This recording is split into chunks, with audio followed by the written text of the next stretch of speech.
kind of weird to me that we've been going for 12 seasons, over 2 years at this point, but I'm very grateful for that. This has been a particularly exciting, I would say, season. There's been some storylines here that I will cover, of course. But let's get right into the seeding. Number 1 seed will be myself, 10 and 11, or 10 and 1, not 10 and 11. I'm pleasantly surprised by this. I didn't think that my defense would have been strong enough, but I mean, if you look here, it's the best defense in the league, so I've done pretty well in that regard. Offense, fairly respectable. 5 home wins. I won all my home games. That's big. I do have the title belt currently. Let me slide that over. You guys probably can't see it. I have the title belt right now, which has passed hands a lot this season, and I've noticed that trend over the last couple seasons is that the title belt is going around a lot. That shows we've got strong schedules, good parity. So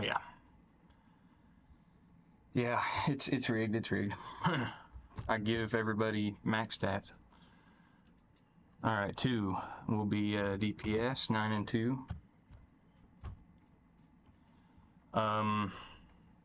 Obviously, he always leads in these rate stats pretty much.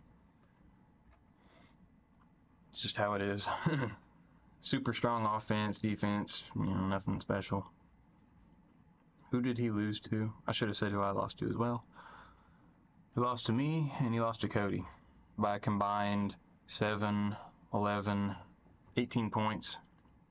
I lost 1 to Nelson by 10 points. He kicked my butt that game. The last bye, these 2 spots have buys, of course. It came down to the wire. Towards the end there was a game, DPS and Fiddlesticks. That was very important for deciding that. DPS beat him pretty bad.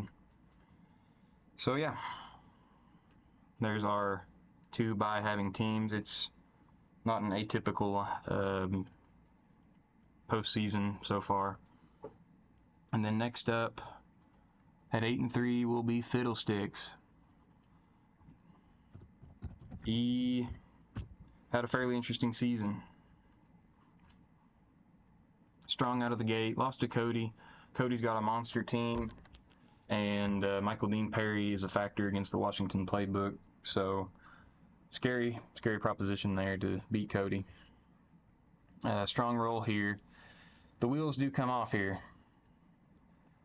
3-0. He had a 3-0 lead on me.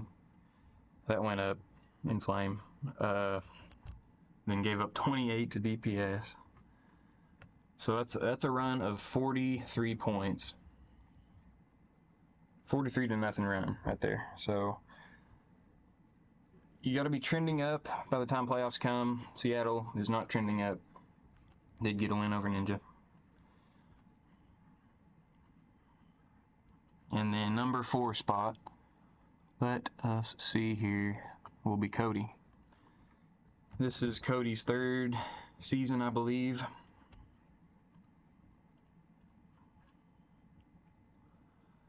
The first season he went totally undefeated all the way through playoffs and stuff. He had a really, really strong team.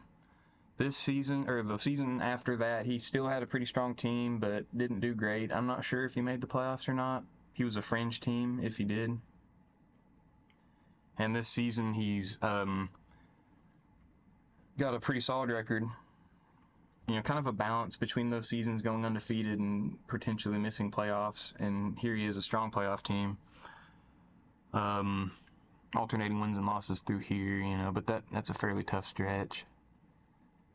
Lost to me, impressive win over Ben. Lost to a rookie here, some bozo, Dizzy, we'll get to him later, of course, and Jerry. So, strong team. Look at this, man. Marino, Bo Jackson, Michael Dean Perry, Howie Long. Yeah, that's a hell of a team right there, man.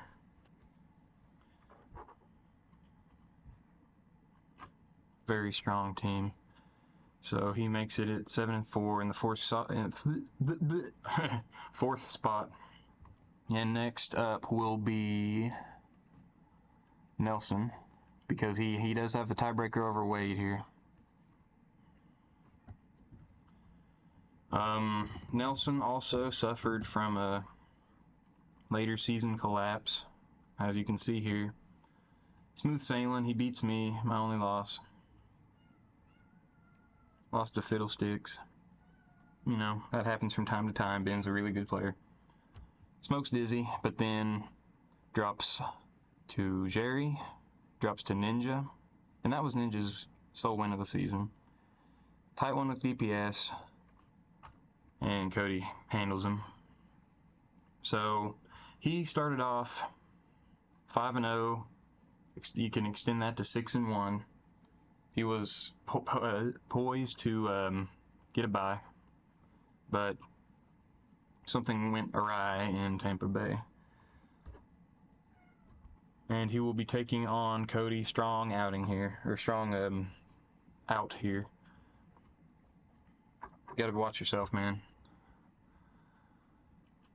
And sneaking in here, 6-5, is one of our TBL rookies, Wade. I can just chill out, brother. You guys hear this cat? He's crazy. So he started off 0-3. He was like, oh man, the ROM's built incorrectly, Ronnie Locke. He's terrible now, what happened? But he righted the ship, beat Cody. Huge upset there, I would say. And then the wins start coming in. Beats Jerry, beats Dizzy. Loses to me, though. Beats Ninja, beats 40. Barely lost to Ben. And he beats his rival here, Tennessee. So after a rough beginning, he flips it around. Sneaks into the playoffs here. It came down to DPS having to beat Jerry, I believe. And so, of course, that means Jerry's next. Just missing the playoffs. 21. I'd like to bring your attention to some numbers here. 5-6, you know, fairly decent. Look at this here. 31 rushing attempts, 85 yards across the whole season with Timmy Smith. A couple times you had negative yardage, so, and I'll spare that. I'll save the next part for later, talking about his passing numbers, but it's apparent that he led his offense through the air more than perhaps anybody in league history. I would say it's not even close, actually. So high-flying offense does miss the playoffs, but obviously he could make a run in the hero ground, get an extra pick. Next up, in the 8th spot, let's see here, 4-7, 40 FPS. Look at his numbers here.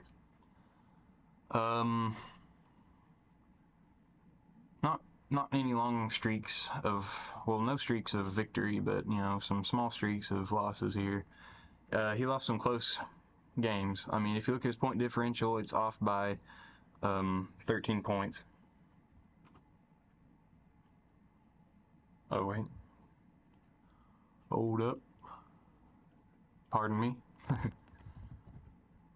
I mean, we'll keep talking about 40 since we're on the subject, but Dizzy beat him for the tiebreaker. That's my bad. Forgot about that game. He could have won some more games, that's for sure. I don't know if it's the San Francisco offense that got him down, because it happens sometimes to 40 specifically where he's underperforming for his point differential. Which, I mean, this says it's not really underperforming, but I'd say, I mean, closer to 500 would be the expectation. But he is a very strong team.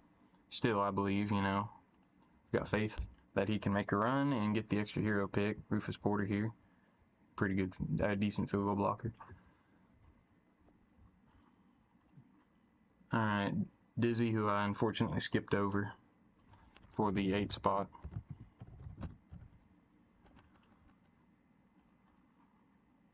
There he is.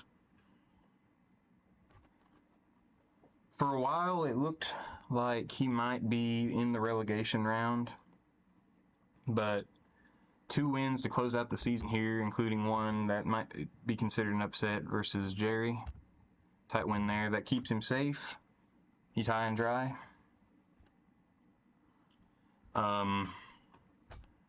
Look at his team here. Randall Cunningham, he had a good season. And Lawrence Taylor. Lawrence Taylor is the kind of a guy that allows you to win 7-3, 7-0, 9-7, and so he's a menace. Another strong team that could make a run for the Hero Cup. And in the 10th spot here, Tennessee Williams. He's our second rookie. Lost in the G League Championship. He did all right. 3-8, not bad for a rookie. I need to fix this. Fix that real quick. Bit of a debacle here against Fiddlesticks. Where he... Let me get a drink here. They played, he won, Ben didn't record it. So, I mean, it hurt my heart heavily, but I had him replay it, and it didn't go his way this time. But I think that'll at least be a wake-up call for guys to make sure they record. But 3-8, though, is, not bad for your first season in the majors, I don't think. He ran the ball with the quarterback quite a bit. Of course, when you got John Elway like he does, it's, part of it. So now we will get to the juiciest storyline, I believe, of the season, and that is the relegation round. 11 will be Mac. Mac went to the championship 2 seasons ago. Consistently good player. Usually hovers around the 6-win range.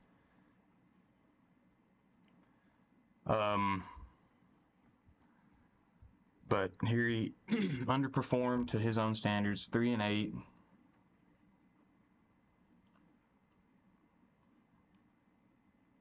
What, did I misspeak, DPS? Anyways, 3-8, pretty atypical for him, especially with Joe Montana as fast as he is.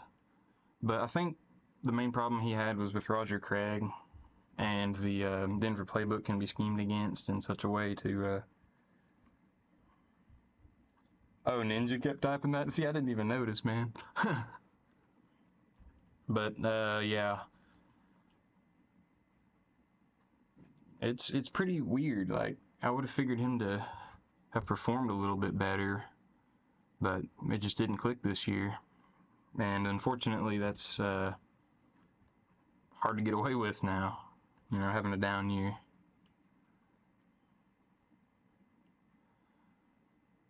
And most surprisingly of all, Tecmo Ninja.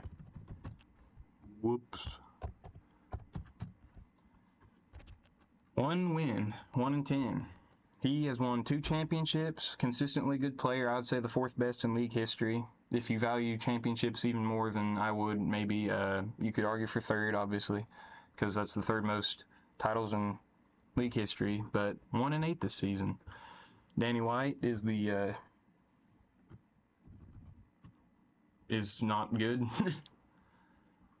See, how many picks did he have? 11. Yeah, it's not great. 2 touchdowns. It's too bad. It's a little surprising. Eric Dickerson couldn't really carry the squad. He did have his heart broken. Very unfortunate situation there. It was hard to listen to his explanation about it, but I think that obviously was part of it. So a very, very surprising season. Even, you know, with Danny White, the team around him wasn't bad, but it'll be one of these guys, like 130 wins, 150 wins between these guys, and one of them's going down. It's pretty crazy.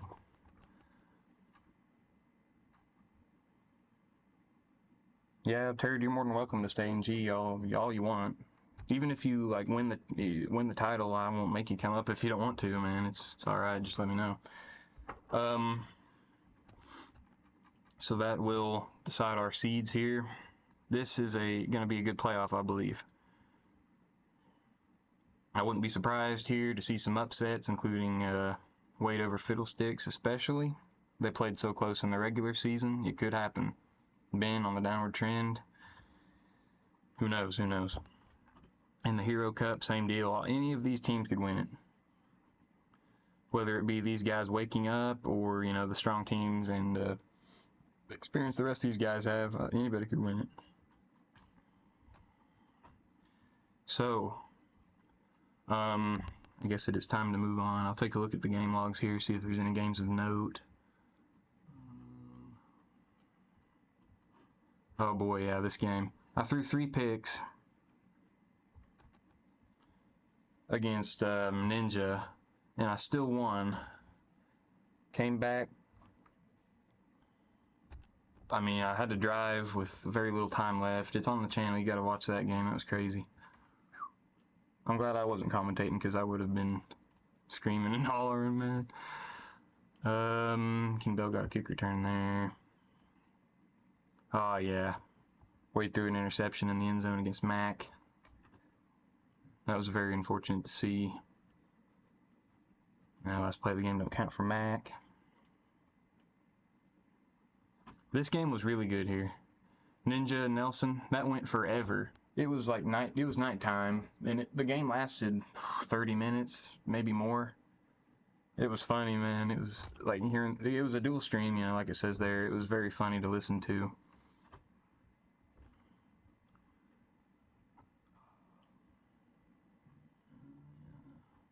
I think that's about it for the games. Now, time for everybody's favorite part, stats. Wade says Big Kit blocked 2 field goals against 40. Oh yeah, that's of note. Time here to decide the seeding, or not seeding, but the honors. I haven't really had time to look at these in depth because I've been putting them in, and I got a lot of homework to do as well. So, starting with quarterback, I've added this new AV stat here. Roughly estimates a player's impact on a team. So that'll help me decide this a little quicker. And its signs are pointing me to DPS here. Really good touchdown interception ratio, a lot of yards, a lot of pass attempts. Very little in the sack department, high passer rating. I think that's an easy first team All-Pro.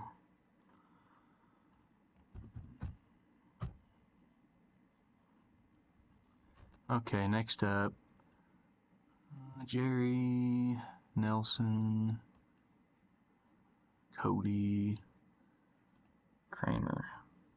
Bit of a fall off. Let's look at the quarterback rate. Don't mind that.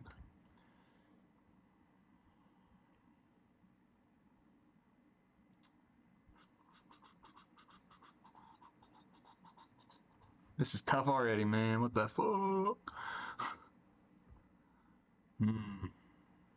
Yeah. I look mainly at TD/INT ratios. Jerry had the most passing yards in stats history. Yeah, I know that, but the ratio isn't good. Alright, let's look at this bad boy.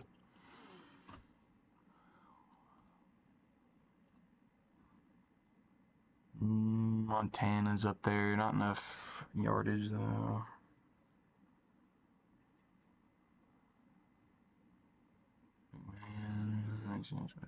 Craig. Okay, I think Craig, I guess. For the second team All-Pro, it's pretty tight. And from there, we got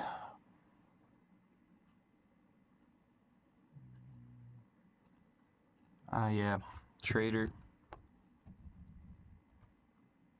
Doug Williams. Good TD-INT ratio, decent yardage. Alright, quarterback rating.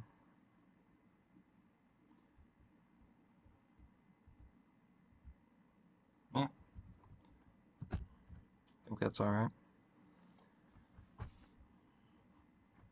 Yeah, man, it's very cool of 40 to be doing these stats.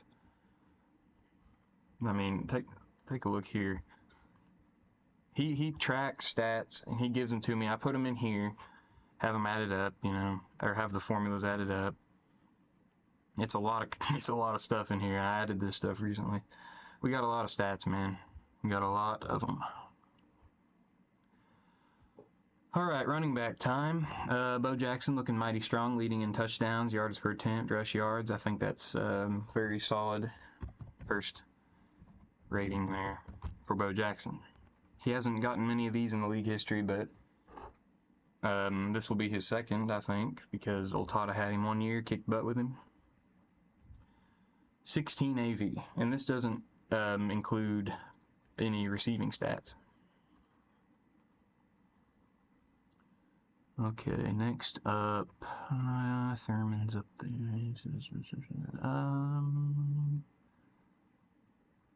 Herschel Walker, 8 rushing touchdowns. That's the second in the league. Strong yards per attempt, third best there, I believe. Yeah.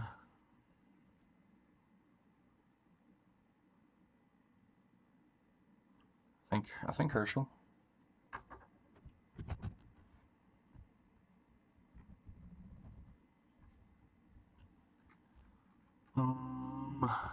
Well, Kurt Warner ran the ball quite a bit, which surprises me because DPS passes like 800 times a game, it feels like.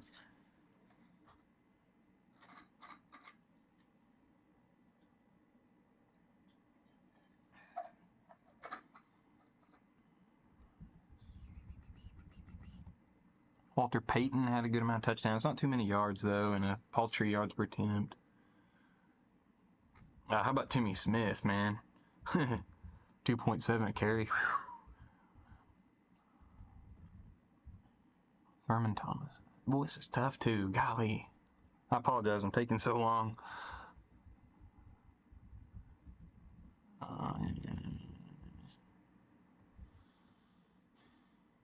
Okay, Kurt Warner. Got a lot of... Well, he doesn't have many touchdowns. Sheesh.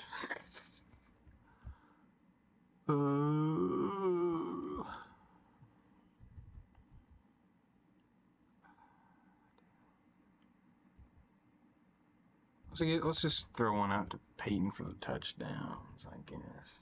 If I don't mention OJ, not a great yards per attempt. 5, not many yards either. I don't know about that way. But I did mention him.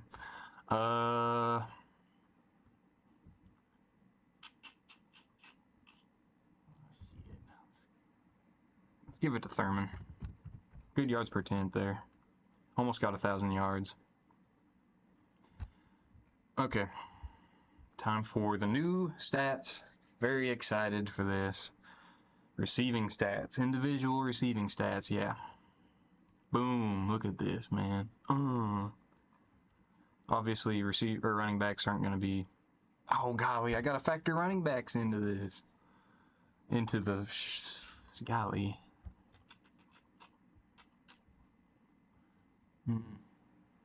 I think that's only fair that I factor in receiving stats, and I think I will knock out maybe Peyton for Joe Morris.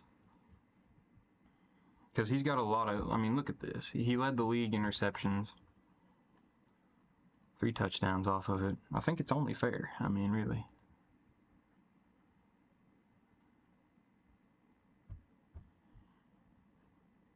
So, I think I'll take it from Peyton, I guess. All right. Bo Jackson already got first team All Pro. Not good enough stats. I don't really think that for it to factor a whole lot. Okay, so anyways, receivers. I'll do. How should I do this? So we've got obviously receiver 1, receiver 2. So like, do I do a first team All Pro receiver 1 and 2, or do I just collectively do it? I'll be more thorough and do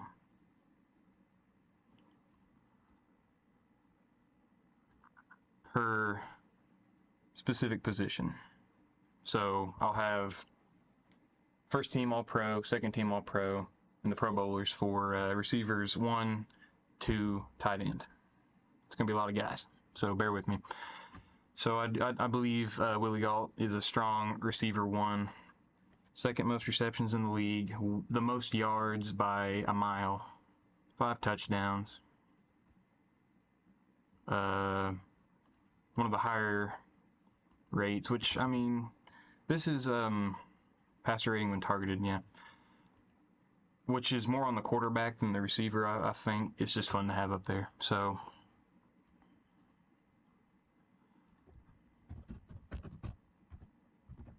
okay, so I'll say first number 1, so that's first receiver 1. Afterwards, okay, Gary Clark, fairly high AV, 4 touchdowns. Booza, he did all right. Pretty steep drop off.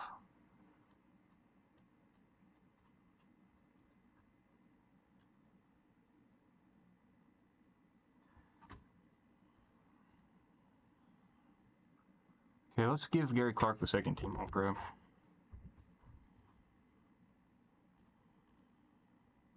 Shout out Steve Argent for having 22.5 yards per reception.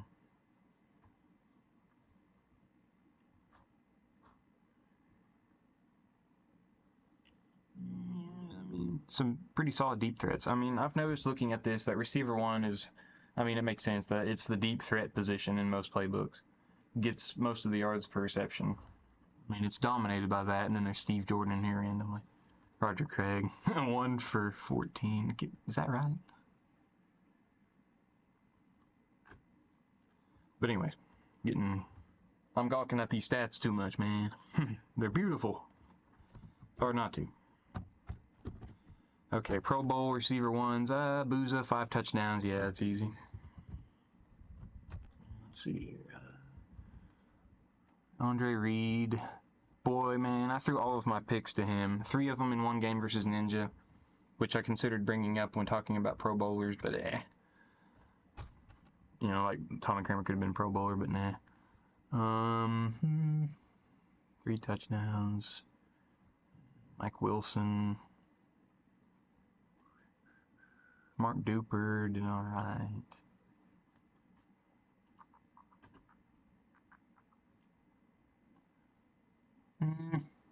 I'll give it to Andre Reed.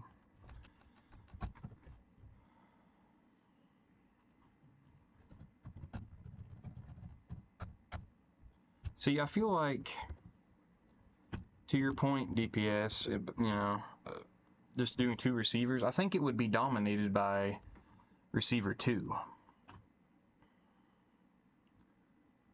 for the most part.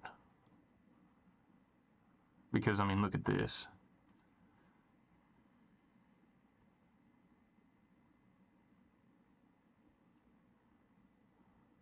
So, Daryl Turner, bad yards per reception. Leo Lewis, that's a lot of yards, good rate, touchdowns. Leo Lewis, this hidden stats champ, my favorite 6-speed receiver in the game. He's going to get the first team All Pro for the bottom receiver position.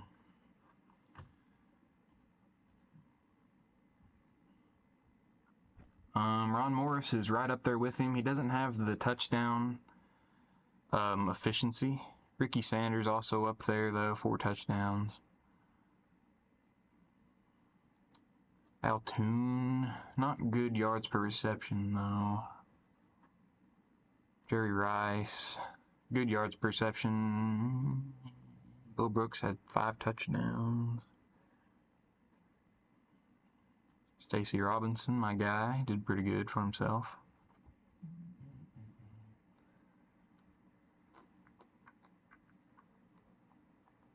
I think Ricky Sanders is going to get himself a Pro Bowl here. Oh wait, yeah, never mind. It's second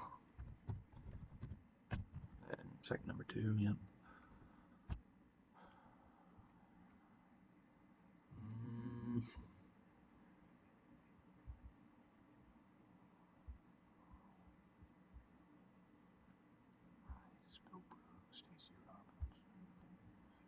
Brooks and Robinson.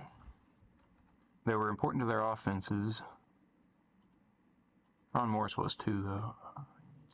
He got a lot of yards as well. Okay, Ron Morris.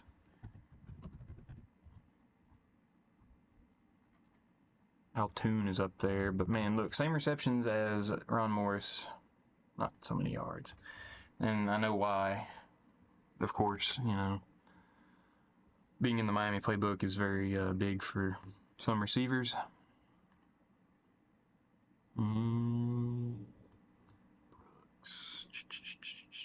Should be an asterisk for cheese wraps. I do understand where you're coming from, man. I really do. I might be biased when saying Stacy.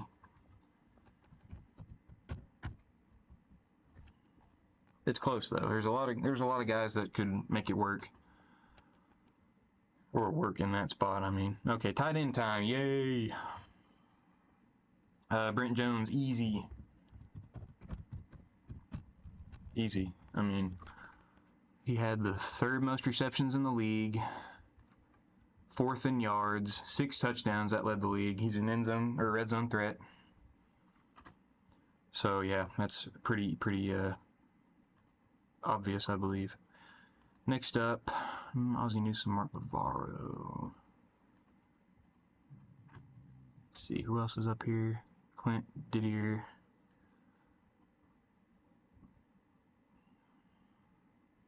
Okay, I'll say Mark Bavaro.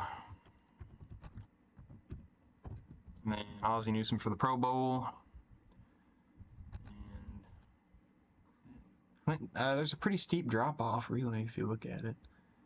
Oh, yeah, shout out Bruce Hardy. Never caught a pass the whole season from Mac.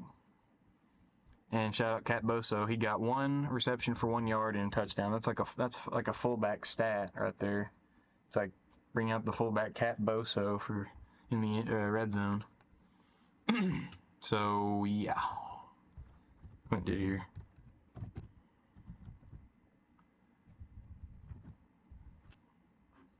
All right, kicking time. I haven't really looked at this, and I mean I've looked at it a lot, but not in detail, because I was filling this new stat category out, splitting it up between the ranges of the kick. I think that's pretty cool. It's quite a bit of work. CJ suggested it, and I was like, yeah, I'll do that. Yeah, you'll see here, you know, perfect within 20. 6 missed kicks combined between the 20 and 30 yard ranges, and then kind of falls off here, and 50 plus, not happening apparently. This is going to be tough. I need to be able to sort this. Where's my sort button? There it is.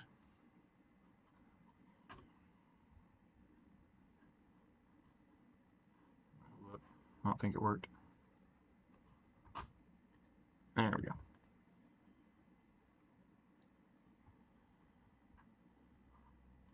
Make this a little easier to read here.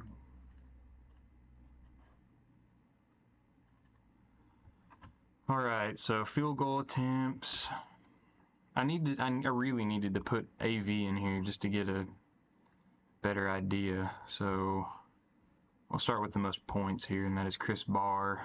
A lot of field goals, a lot of extra points. Not great extra point percentage, and not great field goal percentage. There's a few perfect kickers I will have above him.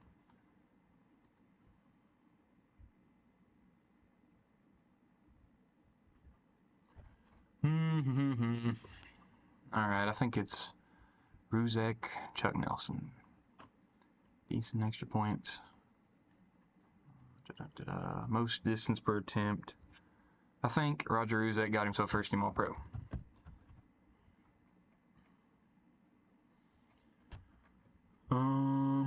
Ray Wersching's also up there too. 11 of 11. More distance per attempt than Chuck Nelson. Comparable extra point percentages. How about them total points? Nelson's got quite a bit more points. Shout out Jess Atkinson for leading the league in extra point percentage as a poor kicker. But I think Chuck Nelson. Matt Barr, also perfect and a high extra point percentage. Decent distance per attempt.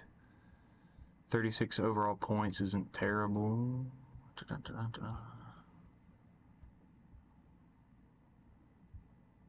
Matt Barr. Alright, I think he's got himself a Pro Bowl. In the last spot, should I just give it to Ray Wersching so it's all 4 perfect kickers? I think that's a possibility. Solid distance per attempt. Didn't really get a chance to kick too many extra points. I'll do it. Just, you know, all 4 perfect kickers. I think that makes some sense. All right, next up, punters.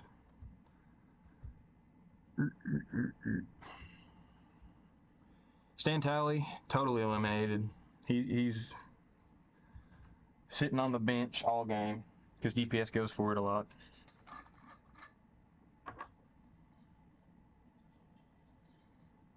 He's just shooting the breeze with his teammates, living the high life, getting paid pretty good amount to do nothing. So obviously in-20 percentage is my favorite stat to look at.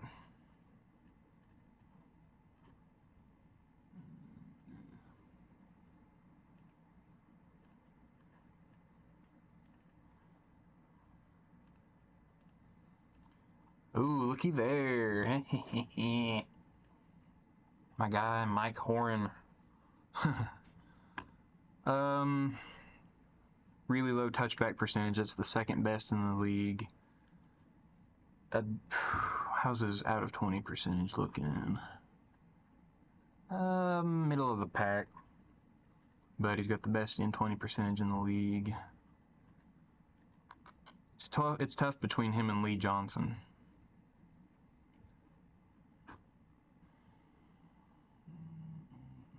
This is better. This is slightly worse. Slightly better. Punted more. God, this is tough. I mean, he didn't have a touchback all year. I think I'll give it to Lee Johnson. And Mike Horn will get the second position. And Greg Coleman, not a bad option here for the third spot. Ooh, Max Reniger did not have a great season. These guys sure didn't. Landetta's got too much leg for his own good, honestly. Roby did alright. Brian Wagner. Mike Saxon. Okay, I think I'll give it to Greg. Next up,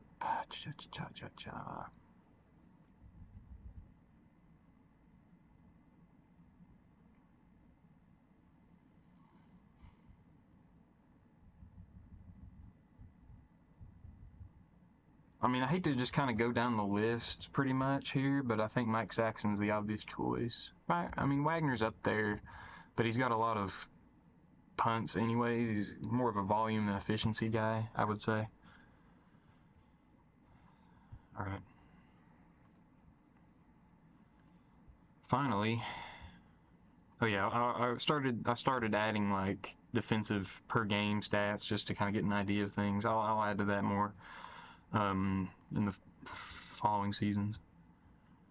But now we're at kick returners. 5 returns this year. I can't count. I think Tim Brown is an obvious first-team All-Pro.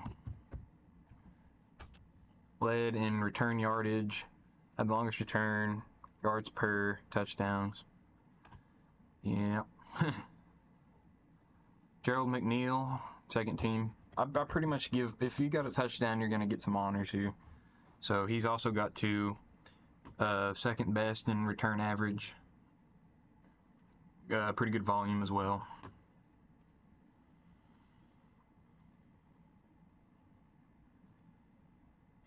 And for perhaps the only time in league history, I think Ken Bell's going to get himself some honors. Now there's kind of an asterisk for that touchdown, is Matt gave up on it. Ken Bell did bring me into field goal range, but he decided to just let me go ahead and score the touchdown with him because it didn't matter a whole lot. It's more beneficial to him to drain clock and all that stuff. But it happened nonetheless, and I think Ken Bell has done enough to earn himself a spot. The other one will go to Dennis Gentry with the longest non-touchdown return, best yards per attempt per non-touchdown, havers, good volume. Yeah.